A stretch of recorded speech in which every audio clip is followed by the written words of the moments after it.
அனைவருக்கும் வணக்கம். ரொம்ப நேரமானதால நான் கொஞ்சம் சுருக்கமா சொல்லிர்றேன். ஏன்னா இருந்தாலும் சின்ன சின்ன விஷயங்கள் நான் பகிர்ந்துக்கணும்.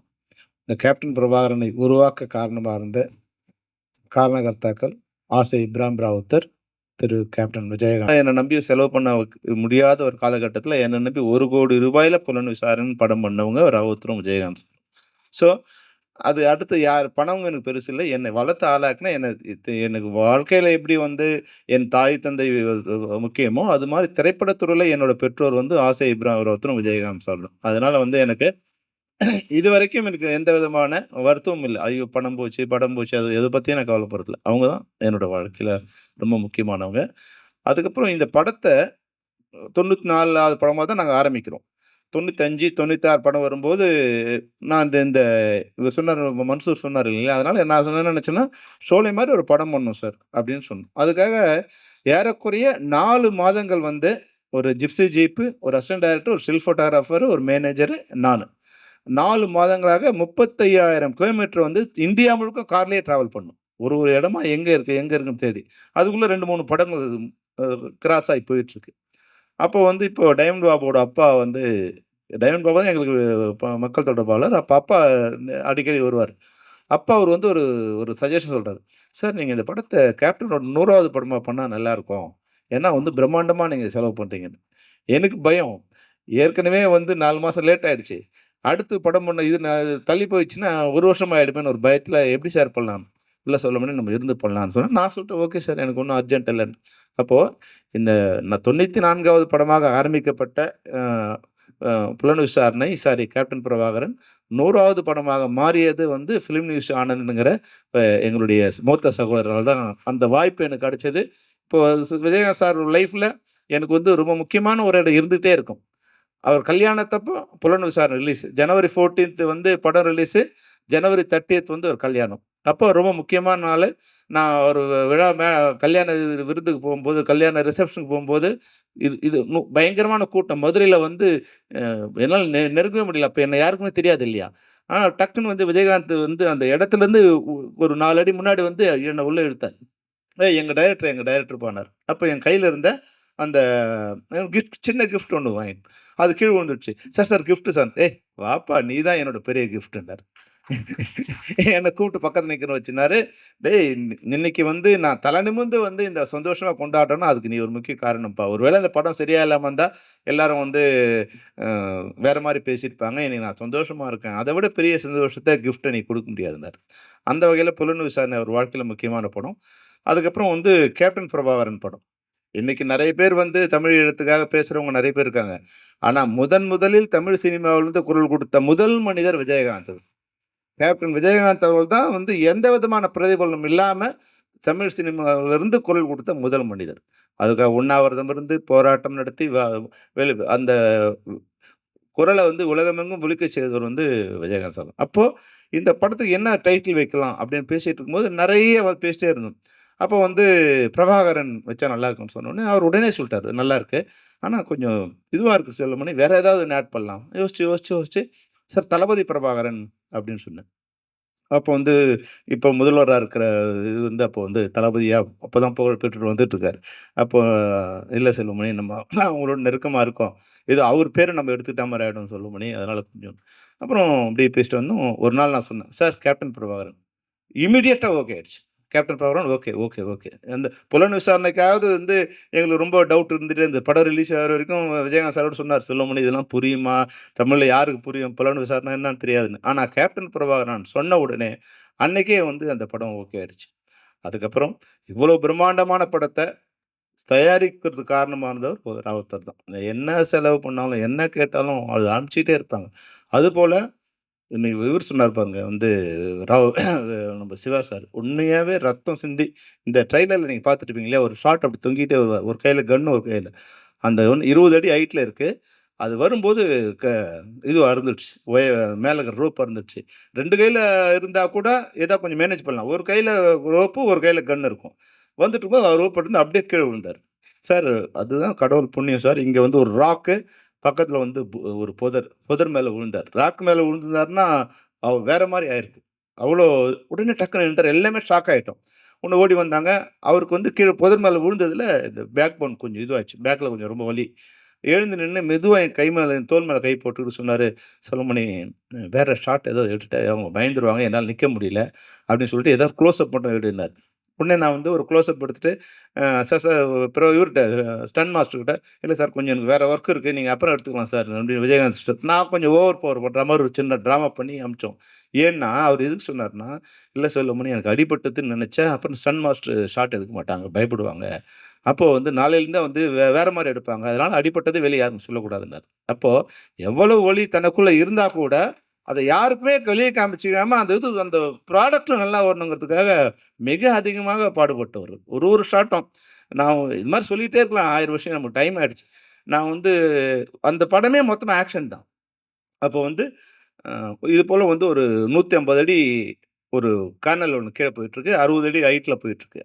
இந்த மரத்துலையும் அந்த மரத்துலையும் கயிறு கட்டிட்டு, கீழே ஒரு கயிறு, மேலே ஒரு கயிறு, ஒரு 6 அடி ஆளுக்கு வச்சுட்டு மேலே இப்படி கை பிடிச்சிட்டு வர மாதிரி ஒரு இது பண்ணி எல்லாம் டெவலப் பண்ணி, ஸ்டன் மாஸ்டர் வேறு வரல, கொஞ்சம் லேட் ஆகிடுச்சு. அதை நாங்களே பண்ணலாம், சரி இது சாங்கம் சீன் தானேன்னு சொல்லிட்டு நாங்கள் ரெடி பண்ணிட்டோம்.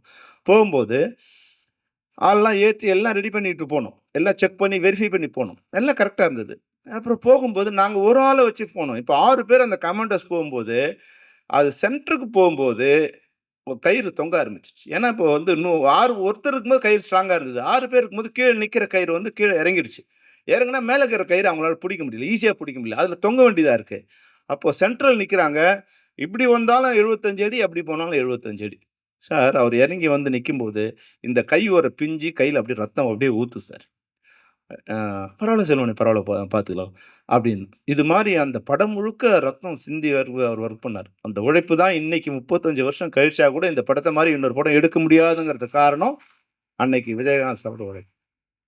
அது மாதிரி மன்சூர், இதை வந்து நான் ஷோலே தான் வந்து என்னோட அடுத்து எடுக்கணும்னு வந்து என்னை அதிகமாக இன்ஃப்ளூயன்ஸ் படம் ஷோலே தான். ஷோலே மாதிரி ஒரு படம் எடுக்கணும்னு தான் நான் முடிவு பண்ணேன். அப்போ வந்து அம்ஜத் கான் மாதிரி அதை வந்து இது பண்ணணுச்சு. அப்போ யாரை போடலான்னா யாரையாவது ஒருத்தர் போட்டோமா அது வந்து அவங்களோட இமேஜ் தான் இருக்கும். இப்போ ராதாரவி சிறப்பு இருக்காரு, அது மாதிரி அந்த இமேஜ் வந்துடும். அப்போ வந்து அது இருக்கக்கூடாது, அப்போ யாரை புதுசாக போடலாம் அப்படின்னு புதுசாக போடுறது முடிவு பண்ணிட்டோம். புதுசாக போன பிறகு அப்புறம் வந்து மன்சூர் அலிகான், இப்போ ரவி மரியா சொன்ன மாதிரி மன்சூர் அலிகான் ரொம்ப அழகாக இருப்பார், கொஞ்சம் ஃபெமைனின் வேறு இருக்கும். அவர் நடக்கும்போது ஒரு சின்ன ஒரு ஒரு ஒரு டான்ஸராக இருந்ததால் ஒரு சின்ன ஒரு பெண்மை வேறு இருக்கும். அது மீசை வேறு அவருக்கு இருக்காது, மீசை கொஞ்சம் கொஞ்சம் அங்கங்கே இருக்கும். அது முடி வேறு கொஞ்சம் லென்த்தாக வச்சுருப்பார். அது கொஞ்சம் சரியாக இல்லையேன்னு, சரி அப்போ கரிகாலன் என்னோட இதில் ஃபில்ம் இன்ஸ்டியூட்டில் படித்தார். அவர் ரொம்ப நல்லா பெர்ஃபெக்டாக அப்படியே வீரப்பன் மாதிரி அந்த கெட்டப்லாம் போட்டு அழகாக இருந்தார்.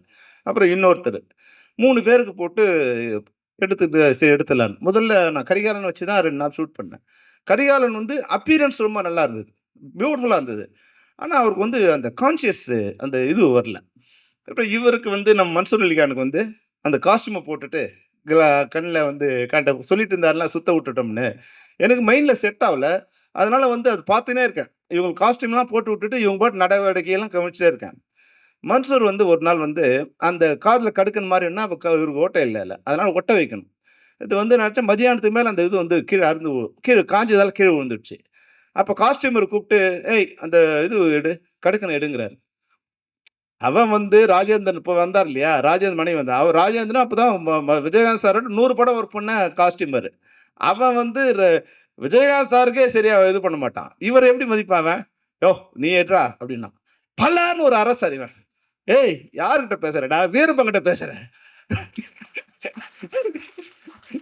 சார். நான் தூரத்துலேருந்து பார்க்குறேன், அவன் வீரப்பானே மாறிட்டான்.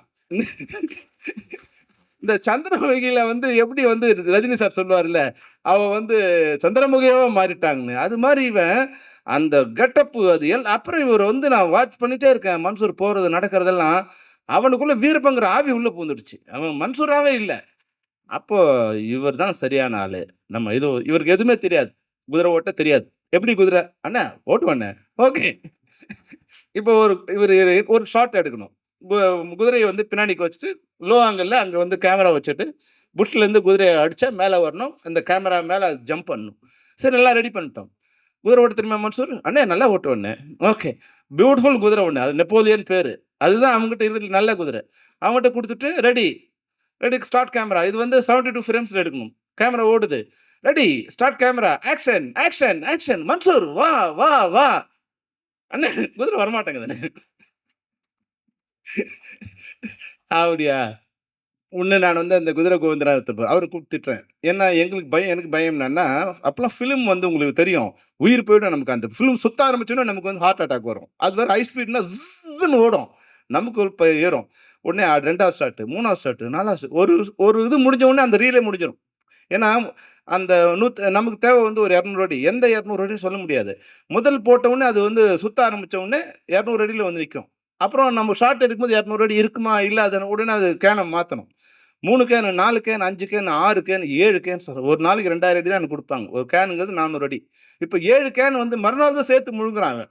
உடனே நான் சொன்னேன், "என்ன ஆச்சுன்னு?" ஒண்ணும் வரல. உடனே அந்த குதிரைக்காரன கூப்பிட்டு கண்ண பின்னான்னு திட்டினேன். சரி அவர் போய் பக்கத்துல நின்னுட்டாரு. இன்னும் கொஞ்ச நேரம் கழிச்சு வந்து சொன்னாரு, "சார் எனக்கு குதிரையே ஓட்டத் தெரியாது சார்." என்னன்னா, இந்த குதிரை இப்படி நிக்குது இல்லையா? இந்த ரீத்த இப்படி புடிச்சுட்டான். அந்த ரீடு இருக்கு இல்லையா? அந்த ரீட இழுத்து புடிச்சுட்டான். அத விட்டா தான் முன்னாடி போகும். அத போட்டு இவன் அடி, அடி, அடி அடிச்சா குதிரை வந்து நகர மாட்டேங்குது. எனக்கு சொன்ன உடனே வந்தது கோவம். கொஞ்சம் லெஃப்ட் அண்ட் ரைட் வாங்குனேன். அப்படியே மூஞ்சிலாம் மனுஷருக்கு எனக்கு கோவம் வந்துடுச்சு. ஏன்னா என்கிட்ட ஃபுட்டேஜ் இல்ல, ஃபிலிம் இல்ல. உடனே சரிண்ணே, சரிண்ணே, சரிண்ணே, பண்றேண்ணே, பண்றேண்ணே அப்படின்னு. கொஞ்சம் இதுவாயிடுச்சா, சரி இப்போ தெரிஞ்சிச்சு. மன்சூருக்கு தெரிஞ்சிச்சு இந்த ரீட விட்டா குதிரை ஓடுன்னு. அடுத்த ஷாட் இப்ப நாங்க திட்டுனதெல்லாம் இருக்குல்ல, வச்சு அடிச்சாரு பாரு குதிரைய. குதிரை அப்படி பிச்சுட்டு கிளம்புது. கிளம்புனா குதிரை வந்து நாங்க 3 அடியில வர வச்சோம். குதிரை 5 அடியில வருது. இவர் 9 அடியில மேல பறக்குறாரு. அப்படி வந்து ரோ ரோல் ஆகி வருது. அதாவது எப்படின்னா, மன்சூருக்கு வந்து உயிரு இத பத்தி எதுவுமே இல்ல. அது அந்த பண்ணணும். அது அவ்வளோதான். தெரியாதுன்னு மன்சூர் எதுவுமே சொல்ல மாட்டார். ஆனா பண்ணிடணும், பண்ணிடணும், பண்ணிடணும். அவ்வளோ பிரம்மாண்டமா பண்ணக்கூடியது. அதனால தான் இன்னைக்கு இப்போ எந்த படம் பண்ணாலும் எப்படி வந்து தனஞ்சயன் சொல்லும்போது கேப்டன் பிரபாகரன் நான் விஞ்சறது இன்னொரு படத்தை அது மீறி எடுக்கிறது எப்படி கஷ்டமோ, மன்சூர் இப்போ 100 படம் நடிப்பாரு. இன்னும் 100 படம் நடிச்சா கூட இந்த ஆ வீரபத்திரங்கிற கேரக்டர தாண்டி இன்னொரு கேரக்டர் அவர் நடிக்கணுங்கிறது ரொம்ப கஷ்டம். அந்த அளவுக்கு உயிர குடுத்து அந்த படம் பண்ணாங்க. அது மாரி எல்லாருமே இப்ப சொன்னாங்களே சரண்யா மேடம் தான் வந்து ஃபர்ஸ்ட்டு ரம்யா கிருஷ்ணன் கேரக்டர் வந்தாங்க. ரம்யா கிருஷ்ணன் கேரக்டர் ரம்யா கிருஷ்ணன் அவ போடலான்னு சொல்லும்போது அவங்க இது மாரி சொன்னாங்கல்ல, சார் அவங்க சென்டிமென்ட்டா எந்த படமும் இல்ல. தெலுங்குல வந்து அவங்க போட்ட எல்லா படமும் ஃப்ளாப்பு. அதனால வேண்டாம். அதனால நாங்க சரி சரண்யா மேடம் ஓகேன்னு சொல்லி போயிட்டோம். அவங்க இந்த இதெல்லாம் பார்த்தாங்க. பார்த்துட்டு அவங்க இந்த காஸ்டியூம்க்கும் எனக்கு அவங்க சின்ன கொஞ்சம் மிஸ் அண்டர்ஸ்டாண்டிங் வந்துடுச்சு.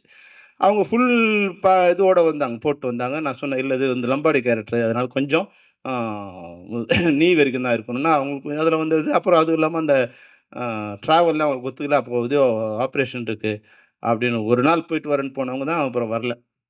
அதனால சரி யாரோ ஒருத்தர் எங்களுக்கு வந்து என்னன்னா 90 நாள் ஷெட்யூல். 90 நாளும் எங்க கூட இருக்கிற ஒரு பெண்ணு வேணும். அது ஆர்டிஸ்ட்டா இருந்தாலும் பரவால்ல, நியூ ஃபேஸா இருந்தாலும் பரவால்ல, சென்டிமென்ட்டா இருந்தா ஓடுன ஹீரோயினோ, ஓடாத ஹீரோயினோ யாரோ ஒருத்தர் வேணும்.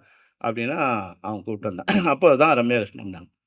ரம்யா கிருஷ்ணன் வந்தது இந்த படத்துக்கு எவ்வளோ பெரிய ப்ளஸ்ன்னு நீங்க பார்த்தீங்கன்னா, 35 வருஷம் கழிச்சு கூட அந்த பாட்டு வந்து வரும்போது மக்கள்கிட்ட மிகப்பெரிய ஒரு வெற்றியும், ஆதரவும் இருக்கும்போது உண்மையா அது கூட வந்து என்னன்னா, நான் அசிஸ்டன்ட் டைரக்டரா இருக்கும்போது அவங்க வந்து ஒரு ஹீரோயின். நான் முதலா கிளாப் அடிச்சது ரம்யா கிருஷ்ணன் தான். ஃபர்ஸ்ட்டு. புது வசந்தம்னு ஒரு படத்துக்கு அவங்க ஹீரோயின்னு நாங்க கிளாப் பண்றோம். அது அப்போ நான் டைரக்டர் ஆயி என் படத்துல நடிக்க வராங்க. நடிக்க வந்து அந்த படம் விடும்போது என்னோட இன்னைக்கு யாராவது சரி இதில நடிச்சவங்கலாம் யார் இருக்காங்க? சார் இல்லாதபோது யாராவது செலிபிரிட்டி இருந்தா நல்லா இருக்குமேன்னு சரத் சார் கூப்பிட்டேன். அவர் வரேன்னாரு. இவங்கள வந்து கூப்பிடலாமா வேணாமான்னு அப்புறம் எனக்கு கொஞ்சம் கொஞ்சம் டச் விட்டு போச்சு.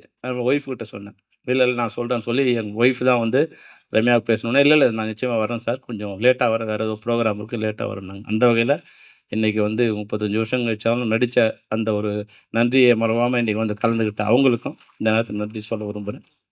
அது மாரி சரத் சார் அவருக்கு வந்து இந்த அடிபட்டு அவரு பெட்ல இருக்காரு. அவரால நடிக்கவே முடியாது. அப்ப பார்த்தீங்கன்னா தெரியும், இந்த படங்கள்ல வந்து நெறைய சீன்ஸ் இந்த கழுத்துல ஸ்காலர் போன் போட்டு தான் நடிச்சாரு.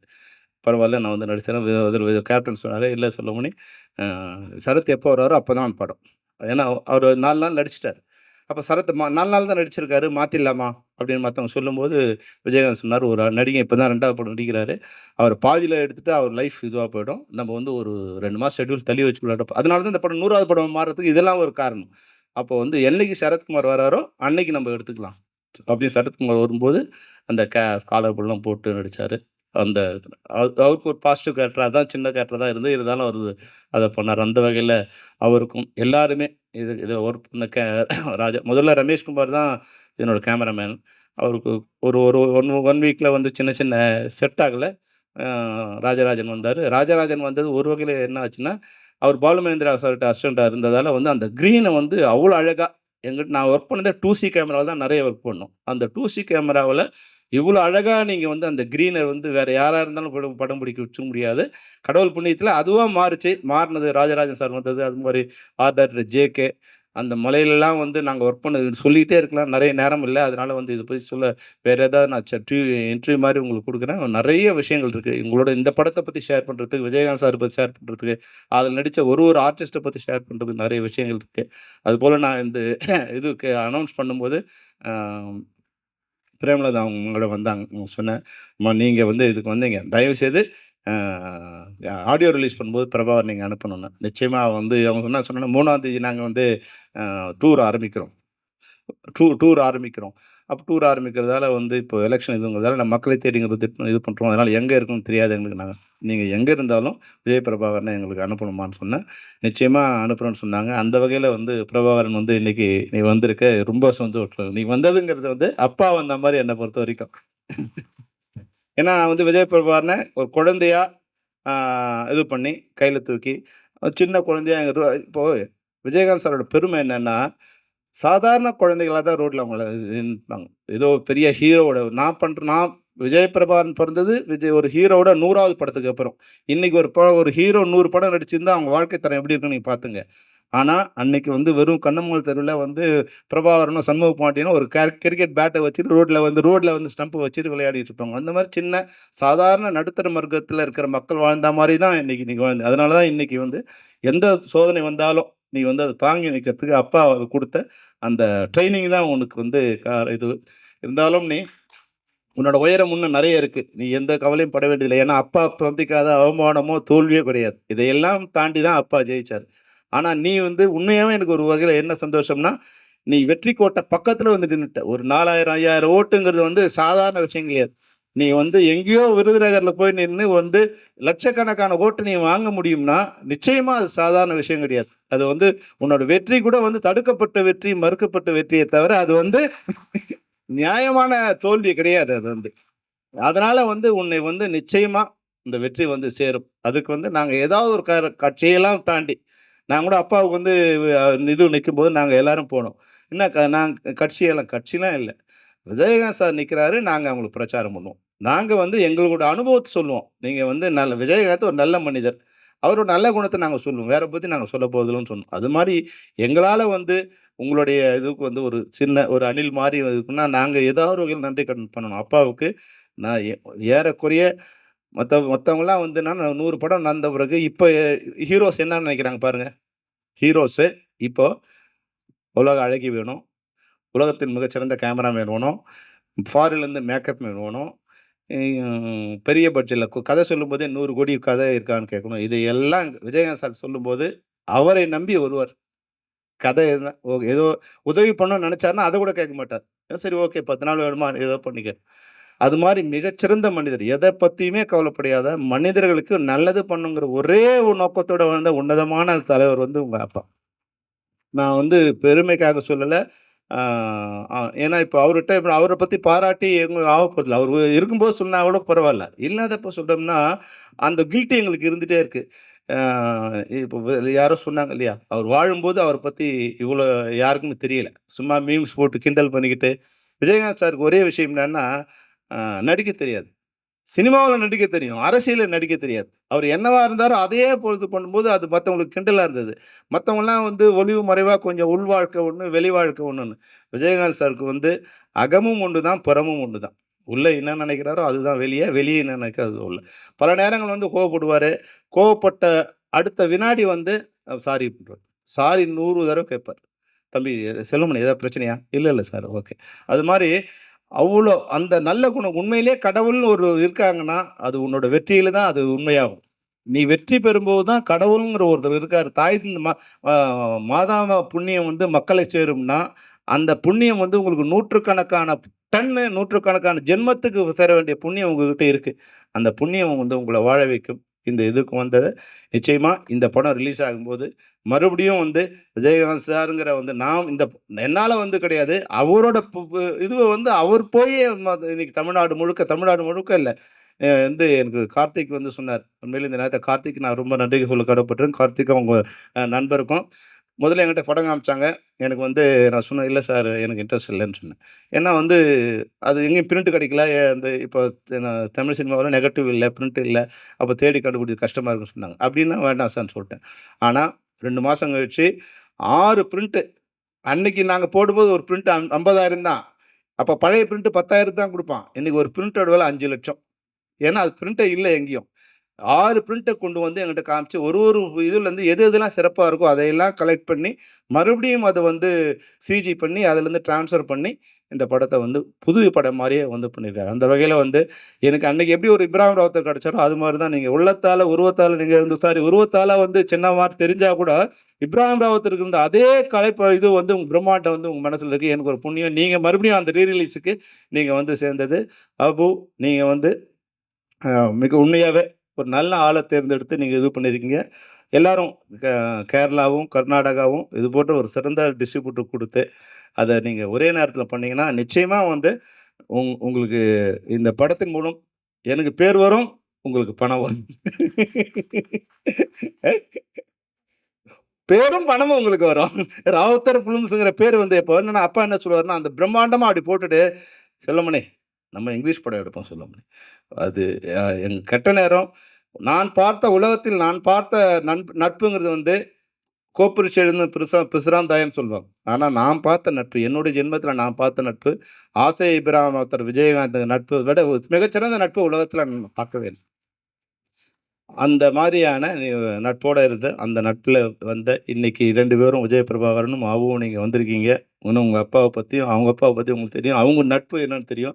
நீங்கள் மறுபடியும் அதுபோல் வந்து நண்பர்களாக இருந்து தமிழ் சினிமாவில் அவர் வந்து அரசியலில் நீங்கள் அரசியலில் கேப்டன் ஆகணும், நீங்கள் சினிமாவில் கேப்டன் ஆகணும். அதுதான் உங்கள் அப்பா அம்மாவுக்கு உங்கள் அப்பாவுக்கு பண்ணுற நன்றியாக இருக்கும். மறுபடியும் நான் வந்து வேறு பேட்டியில் இது பண்ணுறது நிறைய நேரமாச்சு. ஏன்னா பிரபாகரனோட பேச்சு தான் ரொம்ப முக்கியமாக. அதனால தான் நான் வந்து அவரை கடைசியாக பேச வைக்கணும்னு நினச்சேன். அதுவரை இந்த நிகழ்ச்சியில் கலந்த அனைவருக்கும் நன்றி. பிரபாகருக்கும் என்னோட நன்றி. அம்மாவுக்கும் என்னோட நன்றி. நன்றி.